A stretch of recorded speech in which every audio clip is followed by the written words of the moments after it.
All right, what is going on YouTube, and welcome back to another video. In today's video, I'm going to be recapping my first ever DEKA Atlas and basically giving you guys some tips if you're looking to compete in your first DEKA Atlas.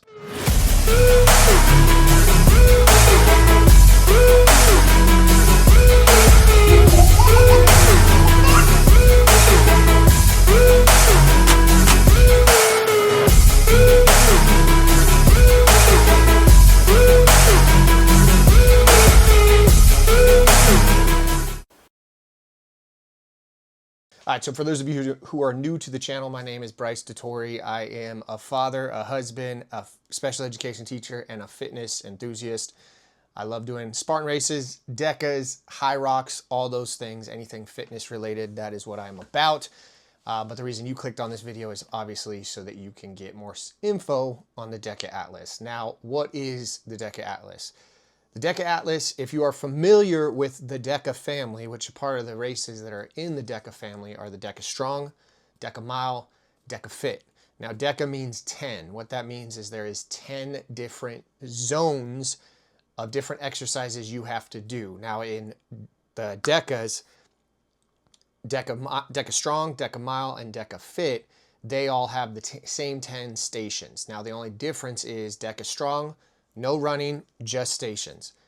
DEKA Mile, you do all the 10 zones from DEKA Strong, but in between each zone, you're gonna do like a 1/10 of a mile, which means at the end of it, after completing your 10th zone, you will have ran also a mile. That's why it's called DEKA Mile. DEKA Fit, same concept as DEKA Mile, but in between each zone, you're gonna run a little bit farther, and at the end of it, you will complete all 10 zones, and then you will also have ran for a total of like a 5K, 3.1 miles. So I've done the DEKAs in the past. If you're curious about like seeing tips and everything on that, watch some of my previous videos. I have tips on DEKA Strong, Mile, and Fit. But this one's all about DEKA Atlas. DEKA Atlas, same concept. There's 10 zones, but no running. So the 10 zones that they have, first one is 20 barbell thrusters. Zone 2, 20 burpee bar jump. 20 burpee bar over jumps or whatever they call them. It's kind of a tongue twister. 20 burpee bar overs, bar jump overs, whatever they're called. Then you go into zone 3, which is surrender lunges. And I will show you guys what this all looks like when I actually go through and kind of give you tips on each zone. Zone 4, you basically got 20 dumbbell snatches, 10 each hand. And then you go into Zone 5, which is bear crawls, weighted bear crawls. Zone 6, 20 sit-ups. Zone 7, I believe it's 60-meter farmer's carries. Zone 8, you got 20 shoulder presses. Zone 9, you got 100 jump ropes. And then Zone 10, you got, I want to say it's 100 meters of basically picking up a 70 or a medicine ball, putting it on your shoulder, walking there, walking back, dropping it. You do that 10 times. Now there's two different formats of the actual race. There's the DEKA Foundation, which is what I did, and the DEKA Peak. The difference in the two is the Foundation, the weight is lighter. DEKA Peak, obviously the weight is heavier. Now the reason why I did the DEKA Foundation is I've never done this before. I really don't train some of the movements. The movements that I was kind of concerned about was the thrusters, just because my form's not the best. I do have lower back issues. So that was kind of, the weight for that is 95 pounds, and I didn't feel too comfortable about doing 95 pounds, if I'm being honest. The bear crawls, I've never done those weighted before. So having 50-pound dumbbells in each hand, I don't know if that was going to be good for my lower back. The farmer's carries, in the Foundation, you have 70 pounds in each hand. In the Peak, you have a 100-pound dumbbell in each hand. That worried my lower back. And then obviously picking the medicine ball up, I did a 60 pound or 70 pound. I did 70. And then the Peak is 100. So those were all kind of concerns, especially since I don't really train for those. My goal going into this was to complete the event and then decide if I want to do it in the future. If I want to do it in the future, that's when I would make the decision, okay, I'm going to go to the Peak. But now that you got the gist of it, let me actually jump into the recap. So first things first, you got to obviously find out where to do a DEKA Atlas. So go online, type in DEKA Fit, then search your area. Most of these events, DEKAs, are going to be held at like a CrossFit gym. So look for that in your area. The closest one to me was 45 minutes away. So I got there. My race time was supposed to start at 10:30. This is another thing about the DEKA Atlases. They're not as popular, so you don't find them as much. And when I got to the event, they actually started. I was supposed to start at 10:30. I got there about 9:45. They said if you're ready, you could go right now, just because I don't think that many people are doing the DEKA Atlas. So warmed up for about 20 minutes, got loose. Once I did that, I would actually done a DEKA Strong at this gym. I really like this gym. If I lived closer, I probably would actually attend this gym. But what was cool is the ref actually kind of walked me through, showed me the movements, explained to me how it's going to work, explained to me no reps, all that stuff, answered any questions, and then it was basically go at it. So let me walk you through each station while I play the actual clip. So zone 1 was just 20 barbell thrusters, like I said, and I only had 65 pounds on the bar. So realistically, I could shoulder press 65 pounds, 20 reps, no problem. It's the movement of coming down, having that front rack, and then exploding up. I'm not comfortable with that. I don't train that. But after doing this, I do like the movement. I like how it's total body, so I want to start incorporating that. Do I think I could do the 95 pounds? Yes.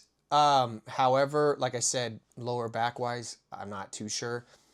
My goal going into this, I did not want to go in with the thought of I'm going to do everything unbroken. I've never done this event. I don't know what to expect. I don't want to go in, do all these 20 reps of barbell thrusters and then be gassed on the burpees. Like there's 10 zones. So I kind of went in with the mentality of I'm going to pace myself and just try to complete it. Do it fast, but not burn myself out. So I did 10 reps, set the bar down, kind of shook out my arms, took a couple breaths, did 10 more, finished the zone 1. From zone 1, you do zone 2 pretty much right there because you just need the bar to do burpees over. Did 20. Now my thought process with the burpees was I wanted to do these unbroken. Not fast. I'm not saying I did them super fast. You could see in the video, I'm not doing them very fast.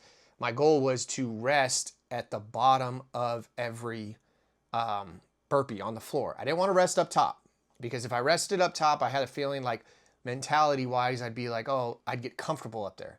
It's not really comfortable on the ground. So I would do a rep as I'm on the ground. I'd kind of take a breath and push myself up and just kind of rep it. Again, not trying to do it super fast. I'm only in zone 2, but trying to keep a pace where it's like I'm comfortable at. Pushing it, but not like killing myself. So finish zone 2. Then I go to surrender lunges. I'm not gassed at this time. Obviously, mentally, my mind's like, okay, this is uncomfortable. Not that bad. The surrender lunges, I probably could have done these unbroken, but again, I don't know what to expect on the back end. This is only zone 3. This one, at first, it's a little awkward because you kind of are thinking about which foot's going down, what foot's coming up. But overall, it wasn't too bad. It's only a 35-pound dumbbell. But I want to say I did 7 of these. I think I did 7, like 6 or something. I forgot how I broke them up, but I did break these up. I didn't do them unbroken. Looking back, could I? Yeah, I actually probably could have done them unbroken. Been uncomfortable, but I could have done them. The only problem is, then after this, you go into the dumbbell snatches. Now, the dumbbell snatches were fairly simple. Again, when I'm taking my rest, I'm taking a rest with the intent of I'm not trying to burn myself out. Did I need a rest to get through the zone? Probably not. Again, it's only a 35-pound dumbbell and you're just snatching it up. So I probably could have done those unbroken, but like I keep saying, the overall theme, I don't know what to expect and I do not want to gas myself out. So then I go into zone 5. Zone 5 sucks for a couple reasons. One, the coordination for the bear crawls is just awkward. It's not like doing a bear crawl. If I had to do a bear crawl no weight, like I could do it pretty fast. I used to have to do that all the time for football. But when you have a dumbbell, it's awkward because you can't fly through it. Like there is a technique, and you can kind of see from the video. Basically, it's you want to lift the dumbbell up and push it or lift it up, but you don't want to lift it up super high. Like if this is the ground, the dumbbell really only wants to come up like that high. You don't want to lift it up super high and bring it down because when you do that, you're obviously using more muscles. So you kind of just pick it up enough and then skim the ground, reach, but you don't want to reach too far because then you get out of placement. So This one felt super long because you go there, back. I think it's like 10 times or something, or 8 times. That one winded me because you feel it in your lower back. You want to keep a flat back. You don't want your back up. Flat back. And basically your right arm goes forward. And then as you do that, your left foot is moving up to the back of this dumbbell. And then this one leaves. And as this one leaves, your right foot comes up to the back of this dumbbell. So basically it's like you bring one foot to the back of the dumbbell because you can't go in front of the dumbbell. It's hard to explain, but watch the video. You could kind of see how my technique. Once I did that, I knew that the next station, zone 6, was basically just sit-ups. Weighted sit-ups with a 35-pound, I want to say, or a 25-pound. This one, again, it's not taxing. You're kind of feeling it, so you're tired, but it's not like your core is super fatigued at this point. This one, again, I just wanted to do it unbroken. Tip for this, don't hold the dumbbell like this because it's going to go, you have to go farther. If you hold it long ways, then it's obviously going to hit the floor in front of you, hit the floor behind you quicker. And then I did basically 10 reps with, like, I think my right hand was on top, and then switched it because you'll feel it that one arm's kind of doing all the work. Did those unbroken. Then after that, it went into the farmer's carries. Now these farmer's carries are different than the DEKA Strong, Mile, and Fit. Those ones you just pick it up and you carry the dumbbell and do the distance as fast as you can. The way this one works is you pick up the dumbbell, you go 5 meters and come 5 meters back, and you have to set down the dumbbells. And then you basically turn around, pick up the dumbbells, do the 5 meters, drop them. And they say it's basically 2 stations in one. It's obviously the farmer's carries, but then you're doing a deadlift to pick up the dumbbell. That's again why I didn't want to do the hundreds, because I'm not confident in my lower back. I didn't want to get injured.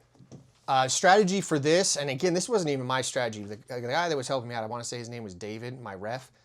He was yelling a lot of good tips to me, basically like, hey, break it up into 3. So I did three ones, basically unbroken. I didn't take any rest. And then once I finished my 3rd one, then I took like a rest. And when I say a rest, I was either taking, like, my goal was 3 to 5 breaths. So I basically set the weight down, and I gave myself a limit of either 3 or 5 because I didn't want to just hang out. Because as soon as you start hanging out, your mind is just like, oh, I'm comfortable, and you think it's worse than it is, and it's not that bad. So I took 3 breaths and then just did the other 3. Once I was done with that, then the next one was the dumbbell overhead press. These ones, I want to say it was 35-pound dumbbells. Now, everything that's 35 in foundation, in peak, it's 50. The 35s were very light for me. Like, I'm upper body, I have upper body strength, so it wasn't too bad. And my shoulders weren't taxed from the other ones. Again, I broke this one up into 10 too, just to kind of, I didn't know what to expect. Did I need to break it up? Probably not. I did 10, set them down, took my 3 breaths, picked them up, did 10, set them down, and then went out. And again, looking back, well, I'll give my tips as I look back. Then I go outside, I do the 100 jump ropes. I'm really good at jump roping. I've been jump roping for, I think, as long as Cassie and I have been together now. So like 14 years. I used to do jump roping back in the day for only cardio. I love jump roping. So this one I knew I was going to get a rest. There were certain ones that I knew weren't going to be super taxing, and I could kind of use them as a rest. One of them was the burpees. I know that sounds kind of weird, but my strategy of resting at the ground, I kind of knew I could get some rest. The crunches or the sit-ups, and the jump rope. I knew the jump rope, I could do that. I could get my heart rate down and I could chill. So I did 100 reps, unbroken. Went back inside for the last one, zone 10, where it's basically, you know, I think they call it the Atlas carry or whatever. You basically pick it up, walk 5 meters, come back, drop it. Same concept. You don't just do the 100 meters. You have to drop it every 10 meters. This one wasn't too bad. At this point, I was sweating like crazy though, so the ball was kind of slipping. It was kind of awkward. I didn't feel comfortable doing it on my left side, so I only did it on my right side. By the 5th one, I kind of started feeling in my lower back on my left side, that's the bad side. And I want to say I broke this up into 5. I did 5, I did 5, and then I think I only broke it up into 5 and 5. So again, do it 5 times, drop it, take a little bit longer rest, and then go. I was very intentional though. When I dropped it, I would take like 2 steps, catch 2 breaths, come back, and immediately pick it up. Don't look at it. Don't like, okay, how am I gonna do this? Just jump straight into it. Don't think about it, just go. And then that was it. Then I dropped it. And my overall time for it was 17:47. So I was just looking at the stats for it. And this is basically the leaderboards worldwide. Now, again, I don't know how popular DEKA Atlas is, so it's not like that many people probably are doing this. But my time's not posted. I'll show you my certificate just so you guys can fact check it. If I'm looking at the leaderboard, my time is 17:47. So DEKA Foundation, based on males for 35 to 39, which I'm 35, that would put me at about top 10. Yesterday I was top 9. Looks like today I'm top 10. Because there's the 10th person is 1807. So overall, I'm actually not too bad, too upset about that for being my first time doing it, and now looking back and seeing all the things I would have done different. The things I did good, I'll talk about. In preparing for this, I did a lot of zone 2 cardio, but then I also did like 2 to 3 times a week zone 4, kind of like pushing it, circuit style training. So I did a couple of the movements. Like I would sprint, or I would run fairly fast for 200 meters, and then I would do like 10 barbell thrusters, and then immediately into 10 burpees over the bar, and then immediately into like another movement from the DEKA, so the DEKA Atlas. So it might be surrender lunge, it might be the shoulder press, it might be some jump ropes. Actually, that's a lie. I never did the jump ropes during training just because I was very confident in it. I was not confident in the thrusters, the surrender lunges, or even honestly the shoulder presses, just because I didn't know if I was gonna be fatigued or not. So in preparing for it, that's what I would recommend. I would say 2 to 3 times a week, do that circuit kind of training. Don't do the full Atlas. You don't want to train the full Atlas. Maybe at the beginning of your, like, say it's an 8-week program, 12-week program, whatever, maybe at the beginning, run through, simulate, like a simulation of what the actual event would be. So maybe go through all zones and kind of time yourself, see how fast you do it. But then throughout your training, I wouldn't run it again, maybe until halfway, but during the week, I would incorporate those DEKA Atlas movements in a compromised state, meaning don't just do like 3 sets of 10 of barbell thrusters. Like do it in a circuit style training, because that's literally what you're going to be doing for the DEKA Atlas. As for what I would have done better when I'm looking at the event, I probably would have done more of them unbroken. Knowing how my body felt and knowing what to expect from the zones, that I know which zones I could hit the gas, and then I know which zones I could I know where I'm going to make up time or bring my heart rate down, if that makes sense. Would I do it again? Absolutely. I would definitely do this again. I don't know if I would do the peak. If I'm being honest, I don't like, and when I got there, I show up, I have my tank top on, I go up and I say, I'm up next, I believe. And the guy's like, have you ever done it before? I said, no. And he says, okay, you're doing peak, right? And when he did it, it was funny. I saw his eyes like look at my shoulders. And I was like, no, I'm just doing the foundation. Like I've never, and he's like, oh, okay. And he kind of made a face like why? Like looking at me, he figured. And again, I had to check my ego, because looking at me, he probably assumed I'm going to do the peak and do very well at it. Again, and then he even told me, he's like, why don't you try picking up the 100-pound medicine ball? Because I think, or the slam, whatever it's called, slam ball, medicine ball, because I think you could do the peak. And I picked it up and he's like, oh, you could for sure do the peak. And right then, my ego almost got the best of me. I almost told him like, all right, I'll just run the peak. And this is, and I've done this long enough. And like I said, I'm not young anymore. I'm 35 years old. I got a wife and a daughter, and I'm doing this for like long term. As soon as I felt my ego coming in, like saying, oh, I'm just going to send it, I'm going to do peak. Like I'm going to show these people that I don't just look the part, I can perform the part. This is ego talking, just to let you know. Everybody has it. I don't care who you are, everybody has ego. It's just a matter of if you let it drive you. So I was about to send it, and then immediately another voice came in that was like, if I send it, say I complete the peak, And say that one dude there or other people there are like, man, that guy's a beast. But I risk possibly getting injured. And I do get injured. Well, now I go home and that injury that came from me being led by an ego decision now prevents me from doing what I love, which is working out.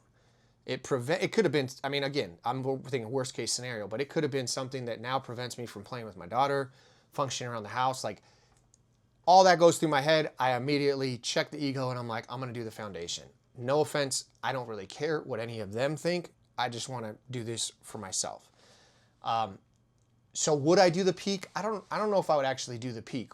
If I was to do it again though, I would definitely do the foundation with the intent of I'm going to try and beat my time from this one.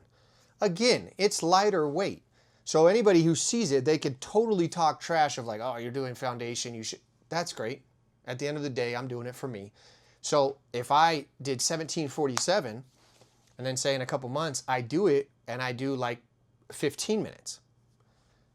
That's, again, that means I got better than what I am right now with not risking. I mean, there's always a risk when you work out, but not having a higher risk of possibly getting injured. And that's where my thought process is. Like, does it look cooler when I'm doing barbell thrusters with 95 pound on the bar compared to 65, especially when you're someone my size? Like, absolutely. Like, I would love to have 135 on there and repping it out 20 times.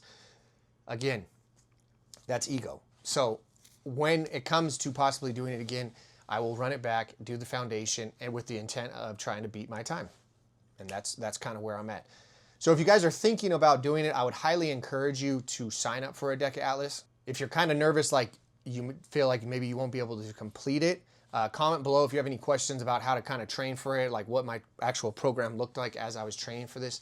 I'd be more than happy to answer any of your questions, but I think it was a cool event. Hopefully it gains traction and it actually sticks around, and it does become as popular as the DEKA Strongs, DEKA Miles, DEKA Fits. That way more gyms put them on, and more people come out and do them at the end of the day. It's always fun to do something new because it stretches you, but then you also realize like what areas you need to improve on, and then at the same time what areas you're actually decent at or what your strengths are. So anyways, I hope this video helped. If you guys are looking at doing a DEKA Atlas, for those of you who have done it, comment your times below, see what you guys did on the DEKA Foundation, or if you guys did the DEKA Peak, what's a good time that you're shooting for. Obviously, I love hearing your guys' feedback. And then if you guys are new to the channel and you like this video, make sure you guys subscribe. Make sure you guys like the video because this is what this whole channel is about. The motto here is NYAD, which stands for Not Your Average Dad, because most of the community that watches this, yes, we love fitness, but at the most important roles in our life, father, husband, my role as a special ed teacher, and then the last one is a fitness enthusiast. So anything fitness related is what we try to improve in, along with all those other areas I just talked about. So anyways, you guys already know the motto. Stay happy, stay healthy, and above all, don't be average. I will catch you guys in the next one.